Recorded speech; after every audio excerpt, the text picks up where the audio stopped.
"I'll take everything in the divorce," my wife threatened, but she had no idea who she was dealing with. My wife threatened me during our divorce, claiming she would take everything. She secretly moved our investments, thinking I was too foolish to notice. "You're too dumb to understand business," she mocked in front of her friends. I remained silent.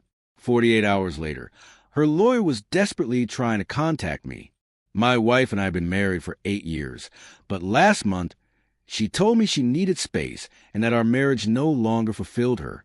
I was heartbroken, but I accepted it and was prepared to handle things like mature adults. Then, I discovered her deception. She had been gradually transferring our investments into accounts I couldn't access, started with small amounts before making larger withdrawals right before dropping the divorce bombshell. When I confronted her last Saturday, her reaction made my blood boil. "I'll take everything in the divorce," she sneered. "The house, the cars, our savings. My lawyer says I have a strong case." I stayed calm and asked why she believed that. "Because you've always been financially clueless," she scoffed. "I managed everything while you wasted time playing video games and watching sports. What judge wouldn't side with me?" I simply nodded and said we'd see how things played out. The dinner that changed everything. Fast forward to yesterday. We were at a dinner gathering with friends, an event she insisted on having, likely to maintain appearances. The tension was thick, and everyone felt uncomfortable. 3 drinks in, my wife began mocking me in front of everyone. "He doesn't even know what assets we have." She laughed. "He's too stupid to understand business, which is why I handle everything." Our friends looked shocked. I just smiled, excused myself, and texted my brother to pick me up. Then I left without saying goodbye.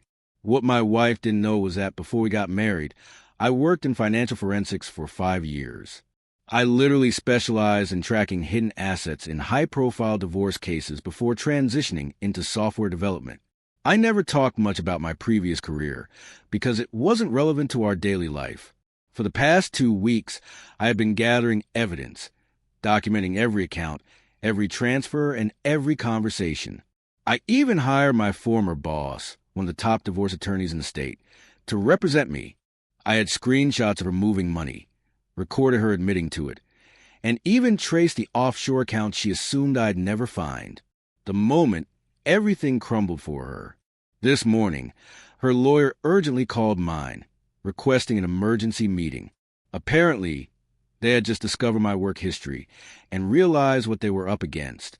Right now, I'm sitting in my car outside my attorney's office, watching my phone explode with text messages from my wife.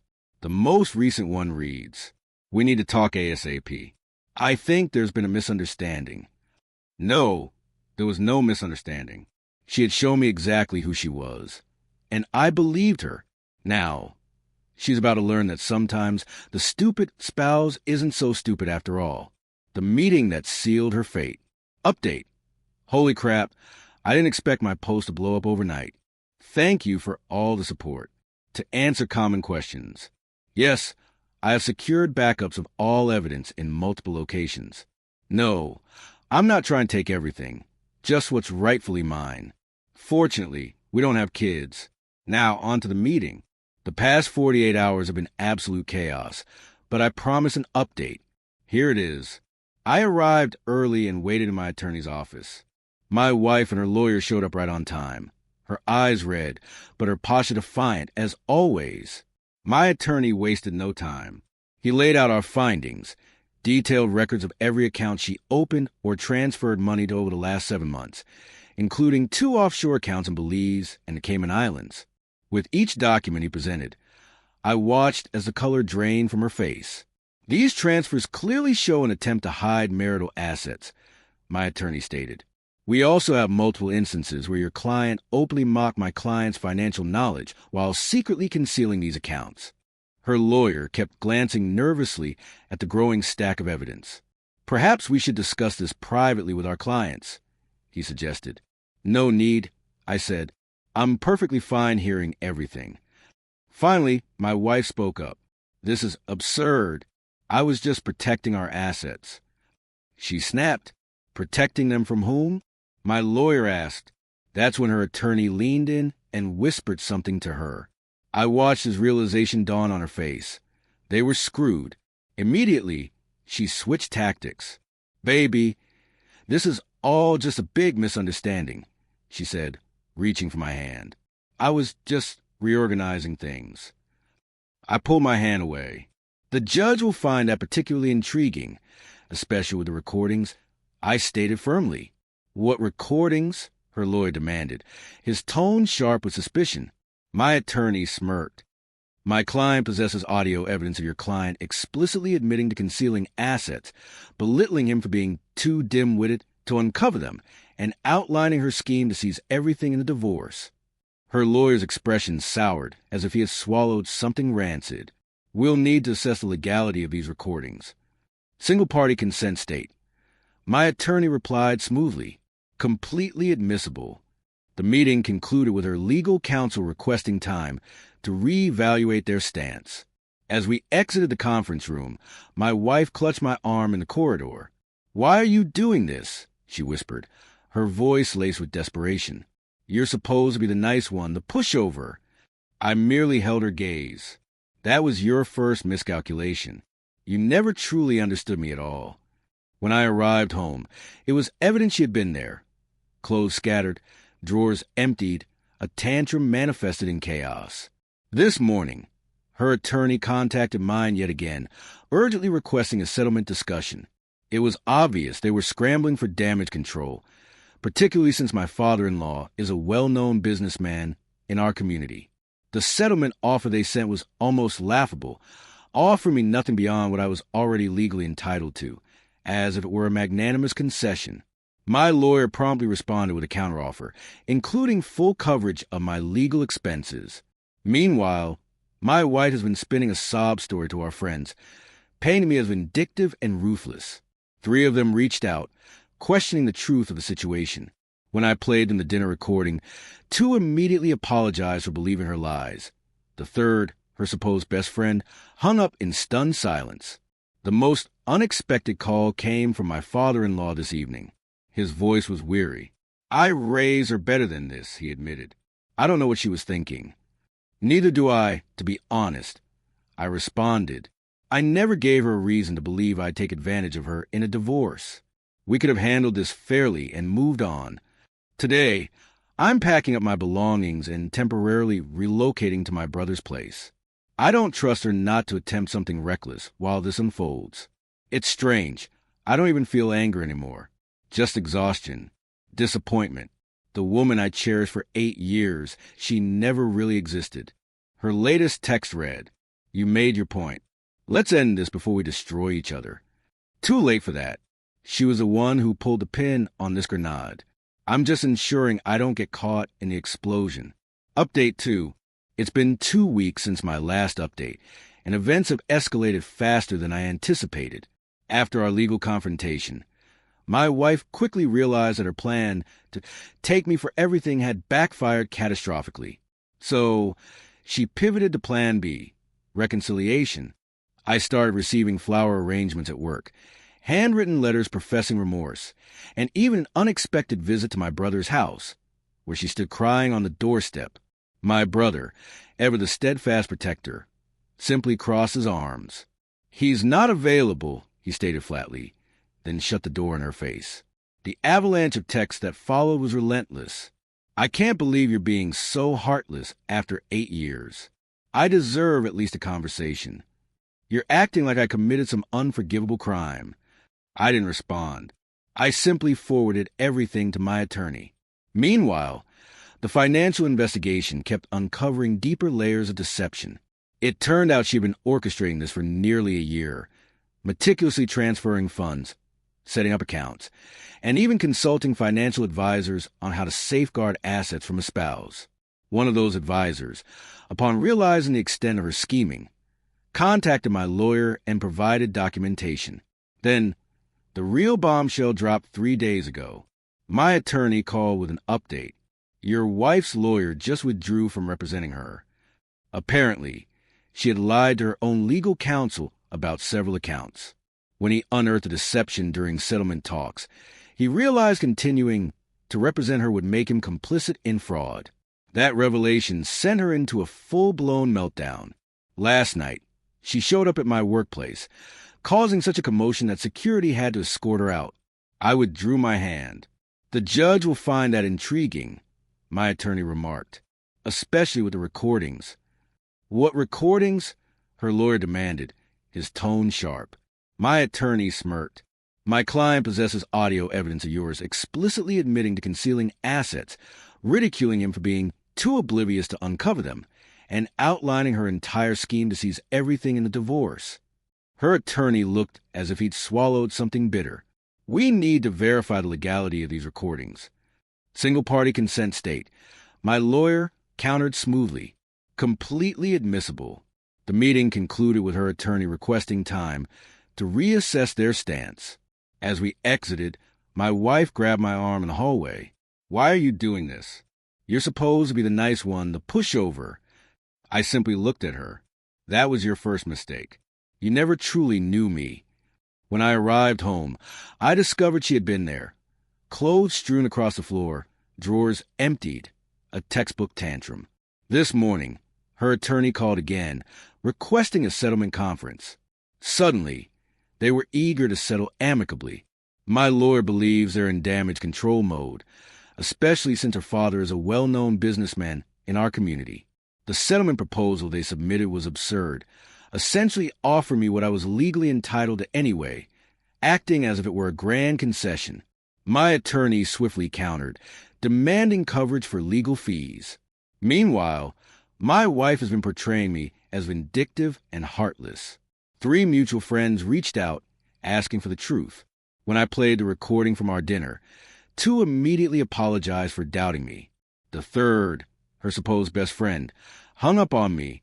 The most unexpected call came from my father-in-law. "I raise her better than this," he admitted, his voice weary. "I don't know what she was thinking." "Neither do I, to be honest," I replied. "I never gave her any reason to believe I'd try to exploit her in a divorce. We could have just divided things fairly and moved forward. Today, I'm packing up and temporarily moving in with my brother. I don't trust her not to pull something reckless while this unfolds. It's strange. I'm not even angry anymore, just exhausted and disillusioned. The woman I cherished for 8 years never truly existed." Her latest text, "You made your point. Let's end this before we destroy each other." Too late for that. She pulled the pin on this grenade. I'm just making sure I don't get caught in the blast. I'll provide another update if anything significant happens. Update 2. It's been 2 weeks since my last update, and things have escalated faster than I anticipated. After our legal meeting, my wife realized her take-him-for-everything strategy had catastrophically backfired. So she pivoted to Plan B, reconciliation. Flowers started arriving at my office. Handwritten letters followed, filled with remorse over her horrible mistake. Then came the unannounced visit to my brother's house, where she stood crying on the doorstep. My brother, ever the straight shooter, crossed his arms. "He's not available," he said before shutting the door in her face. The ensuing text barrage was relentless.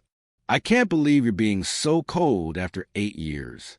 Don't I deserve at least a conversation? You're acting like I committed some heinous crime." I didn't reply, just forwarded everything to my lawyer. Meanwhile, the financial investigation kept unearthing more layers of deception. Turns out, she had been orchestrating this for nearly a year, meticulously transferring funds, opening hidden accounts, and consulting financial advisors on shielding assets from a spouse. One of those advisors even reached out to my attorney with documentation after realizing the extent of her scheme. Then came the bombshell 3 days ago. My lawyer called. Your wife's attorney just withdrew from her case. Apparently, she had misled her own lawyer about several undisclosed accounts. When he uncovered the deception during settlement talks, he refused to represent her, unwilling to be complicit in fraud. This sent her spiraling. She stormed into my workplace, causing such a commotion that security had to escort her out. Final update. It has been a month since the settlement conference, and I can finally say this chapter is closing. The conference was scheduled for 9 a.m. I arrived early, feeling unexpectedly calm. By 8:55, my attorney received a call. My wife was running late. By 9:30, her new lawyer arrived alone, looking uneasy. "My client is indisposed," he said vaguely.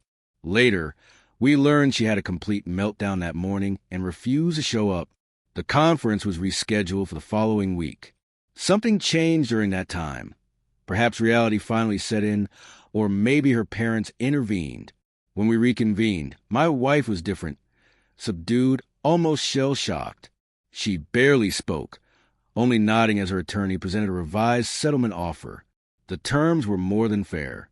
A clean 50-50 division of legitimate marital assets. The hidden funds would be reinstated and divided accordingly. I would retain my retirement accounts. She would keep the house, with an equalization payment to me. We would each take our respective vehicles. She also agreed to cover 70% of my legal expenses. As we signed the preliminary documents, she finally spoke. "I don't understand why you never fought back before," she murmured. "All those times I made decisions without you, overruled you in front of our friends. You just accepted it." I looked at her steadily. "I respected you. I thought we were partners making mutual decisions. I never saw it as allow you to do anything." She looked away. "My dad always said I was too controlling.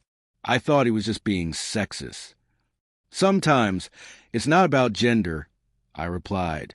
"It's about respect." After the paperwork was signed, her lawyer left quickly. My wife lingered, looking lost. "For what it's worth," she said softly, "I didn't start hiding money because I stopped loving you. I did it because I was afraid of ending up with nothing." "So you decided to destroy things first?" I asked. She had no response. Her father was waiting in the lobby. He gave me a firm handshake. "You handled this with more dignity than she deserved," he said. "I want you to know we don't blame you." "I don't blame her either," I replied. "Not anymore." And that was mostly true. The anger had burned out, leaving only a hollow sadness for what could have been. The divorce was finalized last week. Record speed. Thanks to our agreement, I moved into a new apartment, reconnected with friends I had lost touch with, and even joined a hiking group. My therapist says I'm processing things in a healthy way. The financial repercussions were significant but not devastating. Most of what was rightfully mine was recovered. The offshore accounts were closed. The hidden funds returned and distributed accordingly. My credit score took a hit, but it's already improving. Socially, the fallout was mixed. Some friends picked sides, mostly hers. Others tried to remain neutral. Surprisingly, her family has maintained contact. Her sister checks in occasionally. Her father even invited me for a golf outing next month. "Divorce ends marriages," he said, "not all relationships." As for my ex-wife, I heard she's selling the house and relocating to another state, possibly to work for a cousin's business. Yesterday, I received a handwritten letter from her. "I'm sorry for who I became in our marriage and how I treated you. You deserve better. I'm getting help to understand why I did what I did. I don't expect forgiveness, but I needed you to know. I haven't decided whether to respond. Some closure is best left undisturbed. The strangest part? I'm okay. Actually, I'm better than okay. There's a certain liberation in facing your worst fears and surviving. I thought losing my marriage would break me. It didn't. I thought discovering my wife's betrayal would shatter my heart. It didn't. A colleague recently asked if I regretted hiring such a ruthless attorney. I told her what my therapist told me. Sometimes the price of peace is standing your ground. I stood my ground. I found my peace. And now, finally, I'm moving forward.